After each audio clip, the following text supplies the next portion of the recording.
Hi, everybody. I expect you're here because you are feeling a little shaky on the subject of slope. So we have these two videos that hopefully will get you back on track. So let's take a look.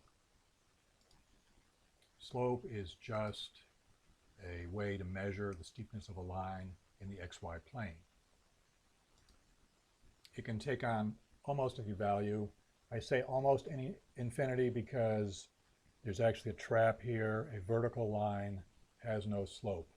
It almost seems as if it should be said to have an infinite slope, but that's wrong. Do not remember that. Erase that from your mind, okay? It's undefined. We're going to see that again in a moment. And the slope can be positive or negative. Always go from left to right. If you always do it the same way, it's easy to keep track of this. If the line goes up from left to right, the slope is positive. If the line goes down, going from left to right, the slope is negative. Any horizontal line has a slope of 0. If the line is shallow, the slope is small. Both of these have a slope of just 1/3. This is a negative 1/3 because it has a negative slope.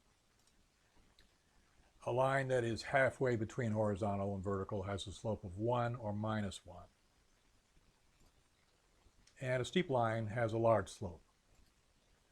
And as I said before, a vertical line, you can say either that it has no slope or that the slope is undefined. And this is a great trick question on a test. The teacher gives you a problem where the line ends up being vertical and asks you to compute the slope. It's easy if you remember that it's undefined. It's like remembering you can't divide by 0. You just have to remember this. All right, now it's nice to have a description of slope, but we need to be able to do some computations. So how do you actually measure slope? This is a very easy to remember way that works great if you have a nice graph. And let's say a cooperative graph, all right? So it's just rise over run. And in this particular graph, fortunately, we have some nice integer values here. This point and this point are going to be the 2 points that we choose to work from. You can use any 2 points when you're computing slope, but might as well use a couple that are easy for us. And so how does the rise over run idea work? First, you check how far up do I have to go from point 1 to point 2, and the answer here is you have to go up 2. And then how far over do I have to go from point 1 to point 2, and the answer here is 5 units. So the rise is 2 and the run is 5. Our slope is 2 over 5. Now, you won't always get a line that's as friendly as this, so you're going to need a more general method, and that's what we have here. So another way to describe slope is delta y over delta x. Delta just means change in, so this is change in y over change in x. And then here's the thing that you really have to keep track of. This is what's called the slope formula, and this is just a particular version of change in y over change in x. What we're doing is we have now the same line we've been working with, but we've marked out the actual coordinate values for the 2 points in question. So this one has an x value of 6 and a y value of 3, and this one has an x value of 1 and a y value of 1. And then we're going to use those values in this little formula here, okay? So the first thing we do is subtract out the y's. So here's our y2 of 3 and our y1 of 1. We subtract 3 minus 1 and we get 2. That's what this is right over here. And then we do the bottom of the fraction. We have our x value, x2 value of 6, our x1 value of 1. We subtract 6 minus 1, just like this right here, x2 minus x1, 6 minus 1, and we get 5. And thankfully, it's the same value that we got when we did the rise over run method. 2 over 5 is our slope, doing it kind of like the official way, all right, using the slope formula. Again, this is the general method. You could have points given to you that you have to work from, and they may be, they may have some funky values. You might have some weird fraction here. It isn't always going to be these nice integers to work with. And it doesn't matter. No matter what the kinds of values you have, if you apply this formula correctly, you can get the slope.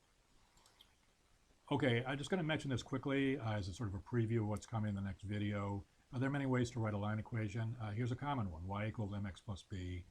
And I mention it here because it illustrates how slope works in a line equation. This particular line equation form happens to have the slope right out. Okay, this m value is the slope.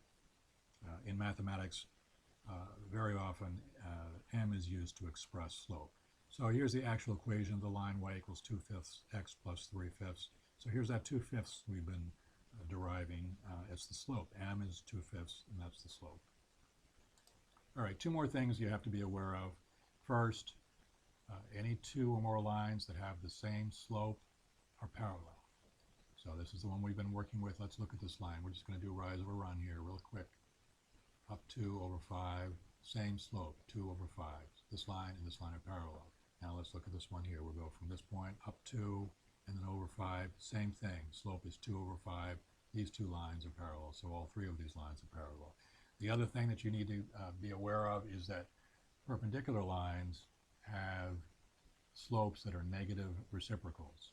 What is a negative reciprocal? Well, a straight reciprocal is just you invert the fraction. So 2/5, the straight reciprocal there would be 5/2.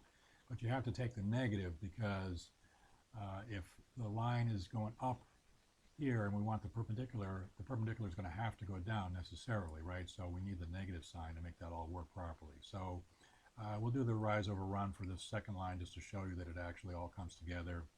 So for this line, the rise is -5. It isn't actually a rise at all. It's actually a dropping, we'll call, or a negative rise of -5. And then the run in this particular case is just 2, -5/2. See, it all works. There's that negative reciprocal slope, and if we just compute the slope using the rise over run method, we come up with the same value. All right, I will see you in the next video.